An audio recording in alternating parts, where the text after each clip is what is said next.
Salut! Mă numesc Tiberiu și astăzi vom prepara un drop românesc cu ocazia sărbătorilor de Paște. Pentru asta avem nevoie de o masă mare, verde, două funduri, unul de lemn și celălalt de plexiglas. Fundul de lemn se va folosi la tocarea legumelor, în cazul nostru a zarzavatului, iar fundul de plexiglas pentru mănunțirea cărnii, în cazul nostru a mănuntaielor de miel. Mai avem nevoie de tăvi de cozonac. Noi avem tăvi de aluminiu de cozonac de unică folosință. Se pot folosi ale mamei fără niciun fel de problemă, care sunt duble decât duble ca volum și din metal. Diferite mărimi de farfurii și castroane pentru înglobarea tuturor materialelor de care noi vom avea nevoie. Așadar, mai avem nevoie de un cupping knife, care se numește în limba română cuțit pentru secționare rapidă, și un cuțit mare pentru secționarea cărnii. Așadar, iată-ne în fața mesii deja preparate. Avem, după cum urmează, una bucată ficat de miel, două inimi și o farfurie de rinichi. Toate produsele trebuie să ne asigurăm că sunt proaspete. După cum se observă, avem ștampila Departamentului de Inspecții Sanitare a Statelor Unite. Toate sunt deja inspectate. Mai avem nevoie de 6 ouă care se vor adăuga în conținut, încă 4 pentru că noi vom prepara două feluri de drop. Unul cu ou fiert încorporat în compoziția de drop, iar celălalt fără ouă, pentru că Laurei nu-i plac, de fapt este alergică la ouă. Tot așa avem nevoie de ulei de măsline, trebuie să ne asigurăm că și uleiul este destul de proaspăt, al nostru este cu aromă de busuioc, sare, piper, 3 legături de ceapă verde, 2 legături de mărar, la fel ca și carnea, legumele trebuie să ne asigurăm că sunt proaspete, 2 legături de pătrunjel, iar la sfârșit, pentru ungerea tăvilor, avem nevoie de unt.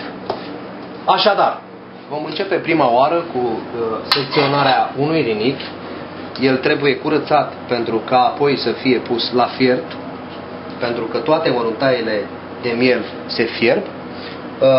Rinichiul se întoarce pe jumătate, se secționează complet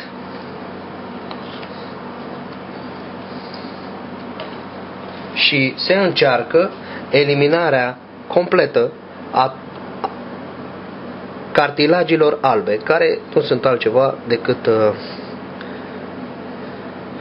fostele canale urinare.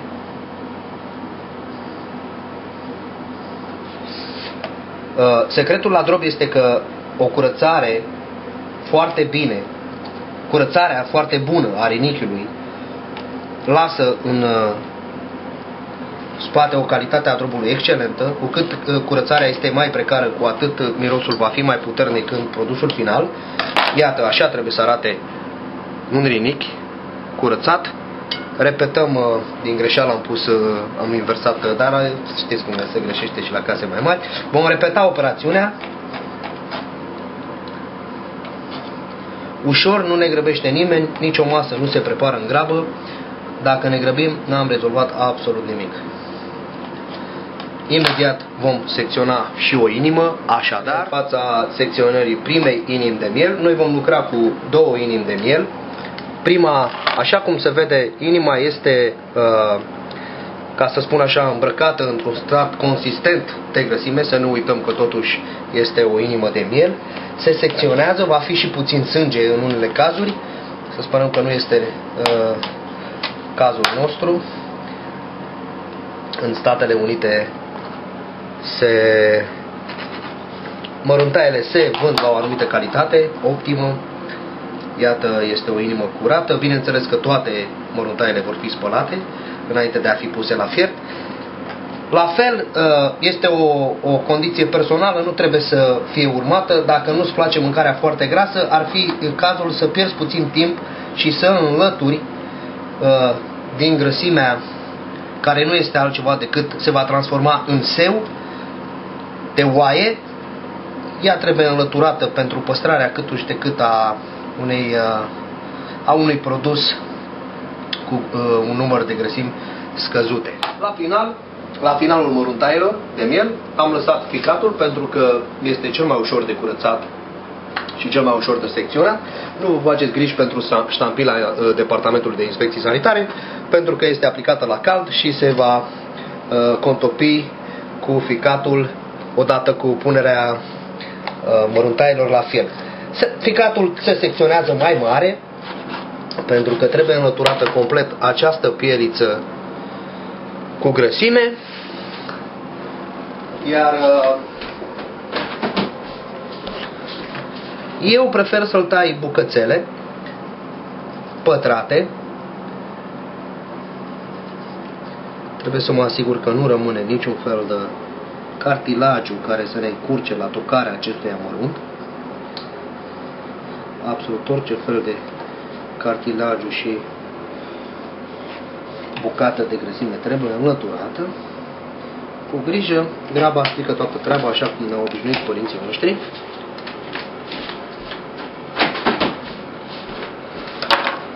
Se secționează în cuburi. Odată cu secționarea vor apărea noi părți care trebuiesc înlăturate.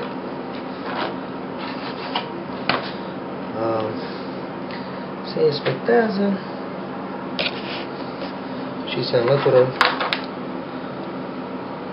tot cartilajul.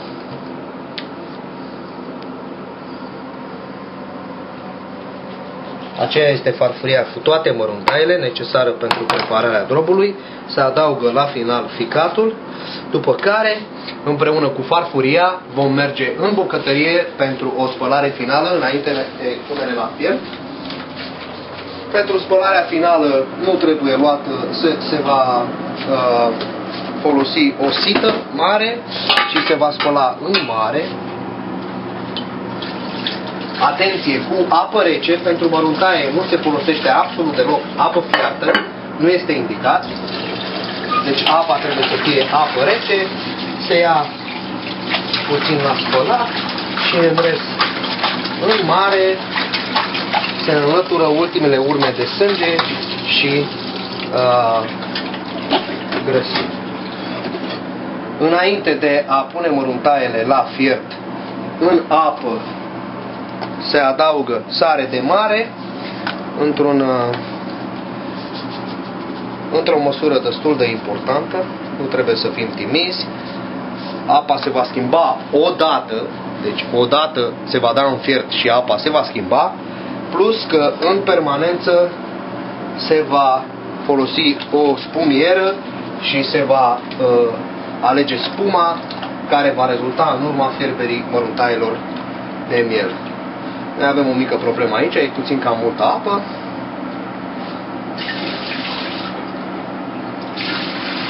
Mai diminuăm puțin din volumul de apă și în acest moment avem toate măruntaiele la fiert. În timpul în care măruntaiele vor fierbe, ne vom duce la masă, unde vom pregăti să ne ocupăm de zarzavat. Vom începe cu ceapa, care în prealabil a fost curățată de rădăcini și cât de cât i s-au tăiat și frunzele verzi care nu erau tocmai ok. Și eu prefer să fie tocată cât mai mărunt, cu cât mai mărunt, cu atât mai bine. Urmează mărarul, care în prealabil a fost spălat. Trebuie să spun că nu sunt adeptul cozilor în mâncare, așa că la începerea tocării mărunte a mărarului, eu secționez în mod, să spunem, generos mărarul și o parte importantă este pur și simplu aruncată la gunoi, rămânând ceea ce este cel mai important din legătura de mărar.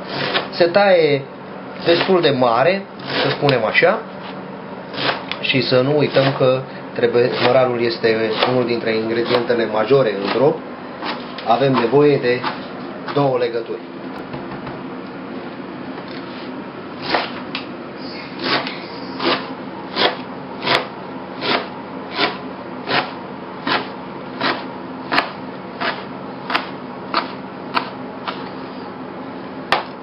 Ultimul zarzavat pe care îl avem pe listă este pătrunjelul.